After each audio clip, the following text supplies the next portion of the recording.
weekend, but in this particular case, we're actually talking about football. So we'll let you go first when it comes to the Redskins name debate and what you feel is the proper way to handle this. I'm of two minds. On one hand, corporations should be able to do what they want. If Nike and FedEx want to exert pressure on the Redskins to change their name, they should be free to do that. However, it's worth noting that 95% of Native Americans, according to a recent Washington Post poll, don't find the name offensive. So it comes down to a question of who are we trying to appease here? If it's not Native Americans who are exercised and offended about this, who are we trying to appease? I happen to find the name offensive. And I think there are lots of other alternatives to names. For example, the Washington Interns, one of my favorite options. But Michael, do you think it'll happen? I mean, you've known the D.C. culture for a long time. Do you think this is something that finally will happen based on what's just been happening across the country? Yeah, we're at a tipping point at this point. It's going to happen. Dan Snyder's been pushing against it happening for a long time, and finally history's caught up with him. As a lifelong Washingtonian, it's something that we've always thought needed to change. It's not only a racist term, but it's beneath something that's supposed to be the dignity of a Washington football team. So he'll stumble into the right decision, but not because it was with the decision that was in his heart. Yeah, and Alexandra, I'll give you a final word on this before we switch topics. You know, now we're starting to hear from the minority owners of the team saying that they want out at this point. Do you think the financial pressure might be the tipping point here or the catalyst?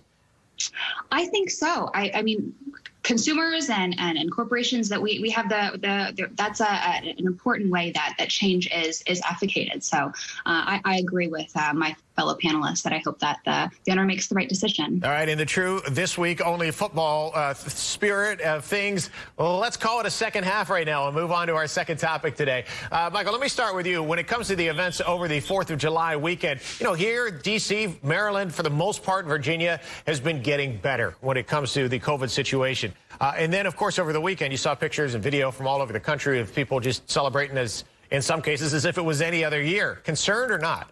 I'm absolutely concerned. Look, Americans are being selfish when it comes to the way that we're reacting to COVID. The problem with COVID is not just that we get sick, but we get other people sick, elderly people, people who are immune compromised, people who risk having long-term damage. So I think we've all got to get back to this shared community sense of society where not only are we worried about ourselves, but we're making sure that our friends, our family, our neighbors are safe. And when you see people shoulder to shoulder at bars or out on sandbars, dancing, infecting each other, it can only make you more worried about what the future holds. Alexandra, I'm curious about your thoughts in the big picture, but also where you are. What have you been seeing there?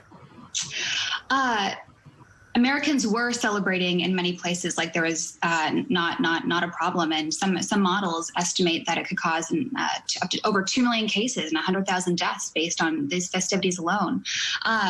It's living in a democracy requires sacrifice and compromise, and that requires living in accordance with thinking of the needs of our fellow citizens.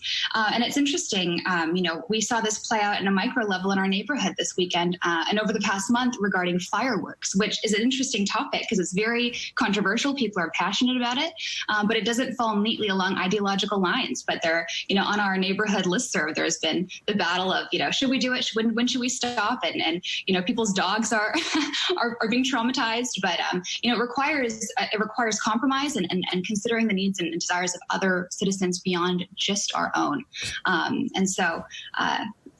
So that being said, and Alexandra, I'll give you first crack at this in our final round here, and then Michael will give you the last word. Do you think that it's just become too political when it comes to the rationale for whether you wear a mask, whether you social distance with COVID? And if so, is there really any way to solve it at this point? Alexandra, what do you think?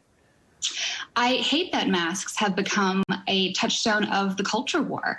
The evidence is quite clear that wearing a mask is a way to reduce the spread of the COVID-19 virus. And it's a small sacrifice we make for our fellow citizens that we should all be a part of slowing the spread in that way. Michael, final word. Have we made COVID too political?